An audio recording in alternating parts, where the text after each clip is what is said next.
మనం చేసే చాలా పెద్ద తప్పు ఏంటంటే, చాలా చిన్న చిన్న తప్పుల్ని వదిలేయడమే. చూసి చూడనట్లు వదిలేయడం మూలాన, ఆ చిన్న చిన్న తప్పులన్నీ కూడా కలిసి ఒక పెద్ద తప్పుగా ఎవరి జీవితాల్లో వారిని కబళిస్తుందనమాట. చిన్న చిన్న తప్పుల్ని ఎప్పుడూ కూడా మనం విస్మరించకూడదు.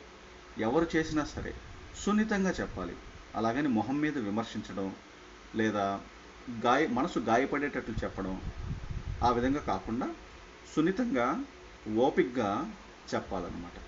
అవతల వారిని అవతల వారు బాగుండాలి, బాగుపడాలి అని ఆ ఉద్దేశంతో అవతల వారికి మనం చెప్పడం మంచిదే. కానీ మనం విమర్శించేటటువంటి మాటలతో, మన మాట తీరుతో అవతల వారిని బాధ పెడితే, ఉద్దేశం మంచిదే అయినా సరే ఆ మాట తీరు వల్ల మనం అనుకున్నటువంటి ప్రయోజనం నెరవేరకపోవచ్చు.